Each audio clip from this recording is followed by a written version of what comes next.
Hoy vamos a hablar de la fuerza eléctrica. Comenzaremos hablando de la carga eléctrica y de la electrización de la materia. En primer lugar, vamos a recordar algunos contenidos aprendidos el curso pasado. Vamos a ver si los recordamos. Para ello vamos a contestar o completar estas afirmaciones. Existen dos tipos de cargas eléctricas, que son las cargas positivas y negativas. Las cargas del mismo signo, ¿recordáis? Se van a repeler. Ya estamos viendo ahí que eso es porque aparecen unas fuerzas repulsivas entre ellas, que va a ser lo que vamos a llamar la fuerza eléctrica. Si las cargas son de signo contrario, se van a atraer. Las fuerzas eléctricas van a ser atractivas.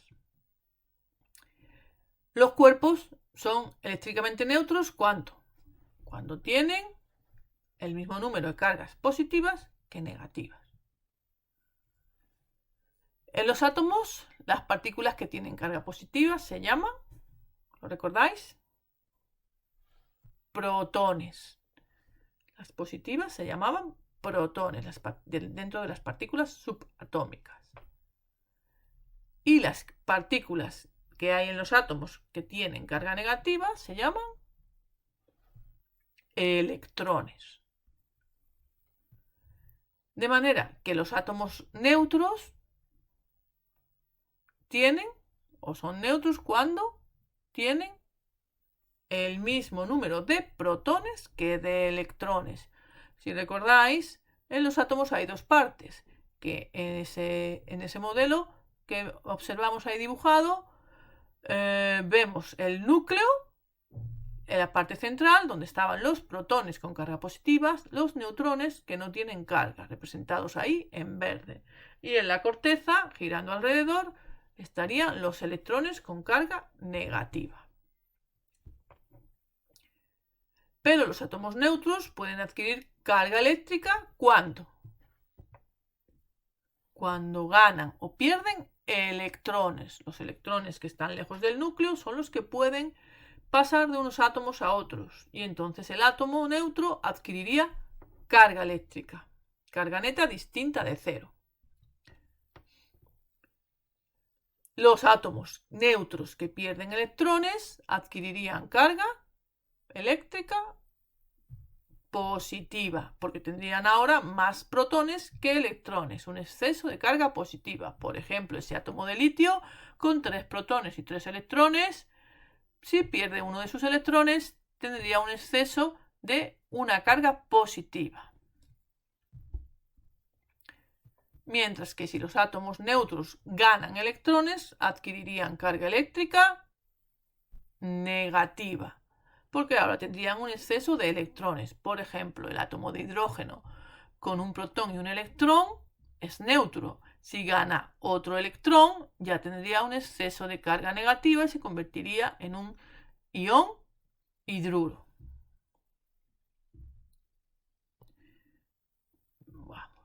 Vamos a repetir todo esto ya. Bueno, no todo. La carga eléctrica, por lo tanto, podemos decir que es una propiedad física de la materia, una propiedad que medimos, por lo tanto, una magnitud. Y como todas las magnitudes, necesitamos una unidad. En el sistema internacional es el coulombio. Como hemos recordado ya, hay dos cargas de tipos eléctricas, las positivas y las negativas. Y esas cargas, los cuerpos que tienen carga eléctrica, van a interaccionar entre sí. Y eso significa que se van a ejercer fuerzas. Esas fuerzas pueden ser atractivas o repulsivas según el signo de las cargas. Si las cargas tienen el mismo signo, las fuerzas son repulsivas, y si tienen signos contrarios, las fuerzas eléctricas son atractivas. Los cuerpos normalmente van a ser neutros porque tienen el mismo número de cargas positivas que negativas, es decir, sus átomos tendrán el mismo número de protones que de electrones y la carga positiva se anula con la negativa, carga neta, 0. Cuerpos neutros. Como estaba diciendo, eso es porque tienen los mismos neutrones que protones en todos sus átomos. ¿Vale? Los electrones serían la carga negativa, los protones la positiva. La carga positiva de un protón es por lo tanto igual a la negativa del electrón, solo que de signo contrario. Por eso si tengo el mismo número de unas partículas que de las otras, la carga neta sería 0. Esa carga del protón o del electrón es la más pequeña que existe y se llama carga elemental. Y su valor será de 1,6 por 10 elevado a menos 19 coulombios, ¿vale? Se representa con la letra E. Los cuerpos neutros, como ya hemos dicho, son esos que tienen el mismo número de cargas positivas que negativas, es decir, el mismo número de protones que de electrones. Pero si un cuerpo neutro transfiere electrones a otro cuerpo neutro, ¿vale? Siempre que tiene que haber una transferencia de electrones, la carga se tiene que conservar. El número de electrones siempre es el mismo en conjunto, pero ahora si un cuerpo le transfiere electrones a otro, pues entonces el que pierde los electrones quedará cargado positivamente y el que gana los electrones quedará cargado negativamente.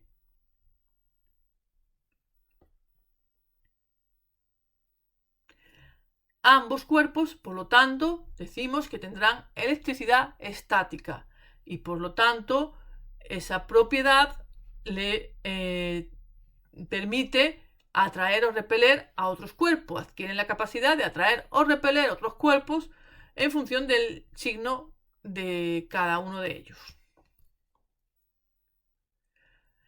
La capacidad para no perder electrones depende del material. Hay unos materiales que tienen más tendencia a ganar electrones, otros a perderlos, y unos más que otros. Existen 3 métodos de electrización de la materia, que serían la electrización por fricción, la electrización por contacto y la electrización por inducción. Ahí os dejo otro vídeo donde os van a explicar los 3 tipos de electrización que también os voy a explicar yo a continuación.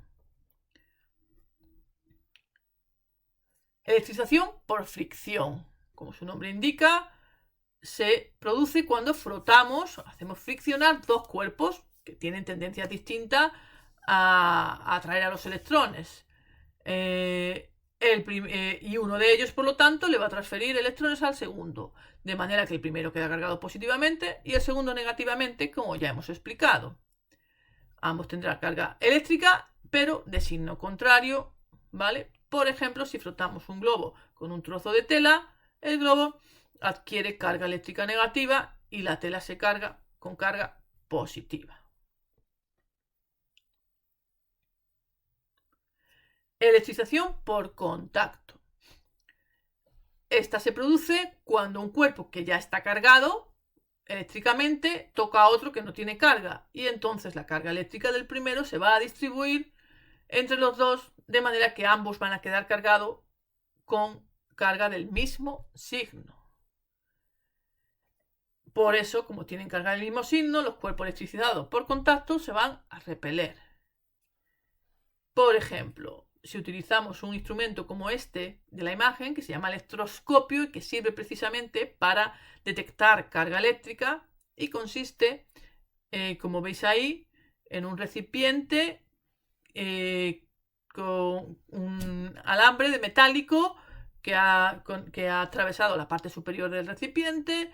Debajo habría 2 laminillas de metal, ¿vale? Y arriba, pues una pequeña bolita o algo de metal también, a la que acercamos o al que acercamos el cuerpo cargado con electricidad estática.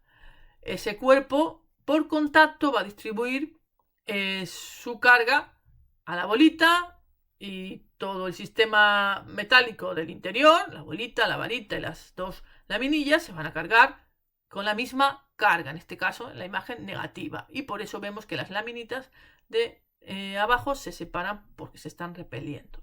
Si eso ocurre es porque el cuerpo de arriba está cargado.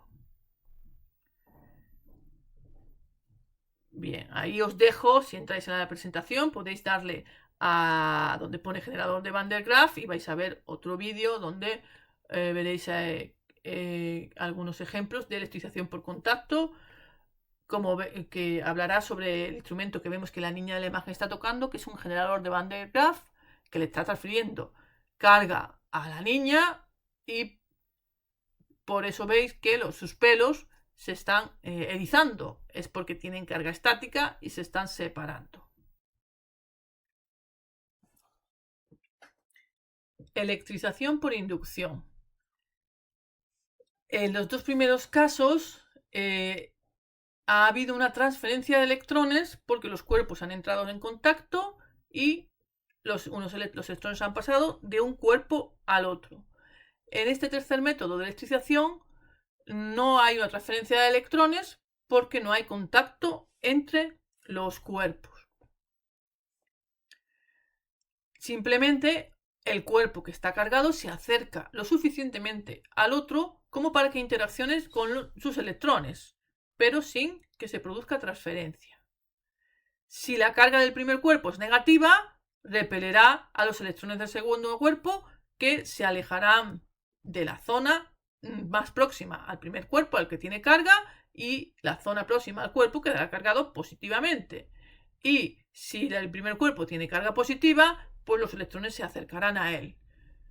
Si hacemos esto con un electroscopio, a diferencia de lo que pasaba en la electrización por contacto, al acercar el cuerpo cargado, que vemos ahí, en este caso con carga negativa, si no llega a tocar la parte de arriba del electroscopio, las cargas negativas, como veis, se alejan y de nuevo las laminillas se separan y arriba quedaría cargado positivamente. No ha habido la carga total dentro del electroscopio de todos los metales, la misma, solo que se está distribuyendo de manera desigual. Carga negativa aquí, positiva. En el momento en que alejáramos el cuerpo cargado, pues las cargas otra vez volverían a su sitio normal y las laminillas se juntarían. ¿Vale?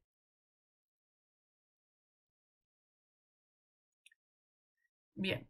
La actividad 7 que os propongo es que me expliquéis qué es un electroscopio, para qué sirve. Yo ya os he explicado algunas cosas. Y luego que busquéis cómo podríais construir un electroscopio casero. A ver si podéis hacer que funcione. También os dejo ahí un par de vídeos donde podemos ver la fuerza eléctrica entre cuerpos electrizados por frotamiento. ¿Vale?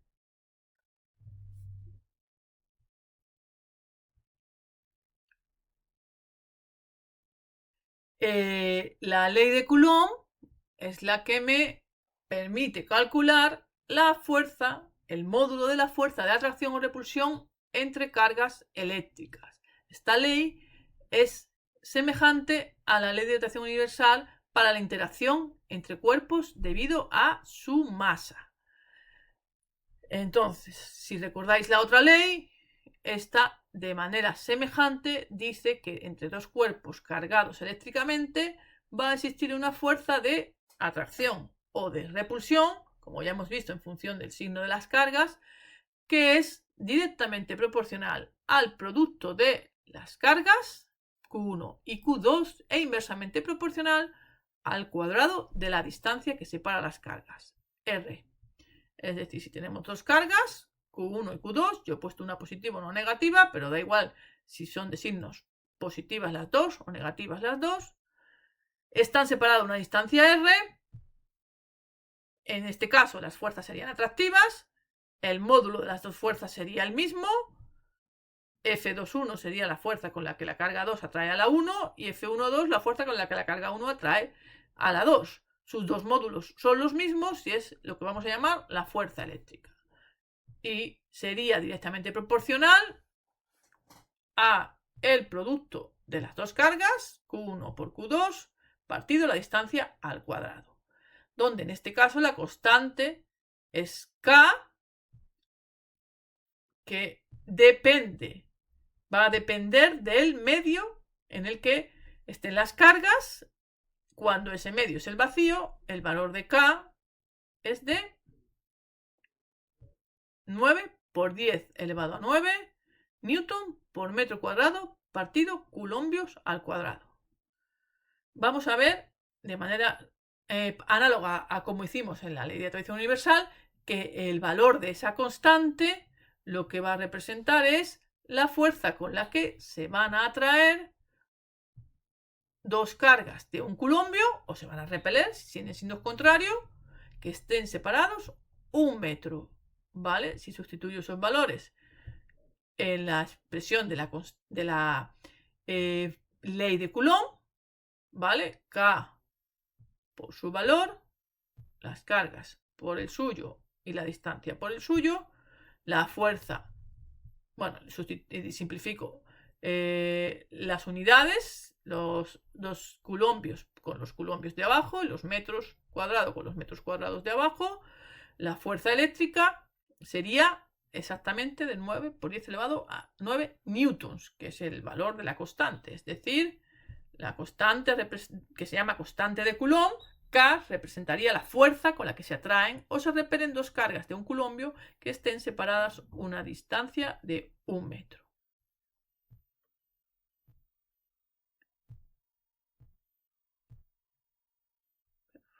Vale. Bien, vamos a resolver esta actividad que consiste en aplicar directamente la fórmula de la ley de Coulomb. Dos cargas puntuales de 3 por 10 elevado a menos 6 coulombios se encuentran situadas a 3 metros de distancia. ¿Cuál es el valor de la fuerza eléctrica? ¿Será de repulsión o de atracción? Los datos son Q1, 3 por 10 elevado a menos 6 coulombios, Q2, 3 por 10 elevado a menos 6 coulombios, R igual a 3 metros y K 9 por 10 elevado a 9 newton por metro cuadrado por coulombio a la menos 2. La fórmula es la fórmula de la ley de Coulomb que acabamos de ver.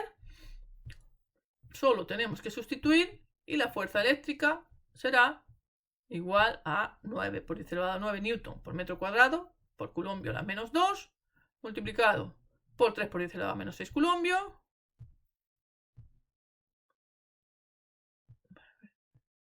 de nuevo por 3 por 10 elevado a menos 6 coulombios, las dos cargas, y dividido por 3 metros al cuadrado. Simplificamos las unidades. Con nuestra calculadora realizamos la operación y el resultado sería de 9 por 10 elevado a menos 3 newtons, que sería una fuerza de repulsión porque las dos cargas son positivas. Y como actividad final del tema tenéis la actividad 7 de aplicar la ley de Coulomb. Como veis aquí, las cargas son de menos 2 por 10, perdón, de menos 2. ¿Recordáis lo que significa ese símbolo? ¿Y este? Pues si no lo recordáis, lo buscáis.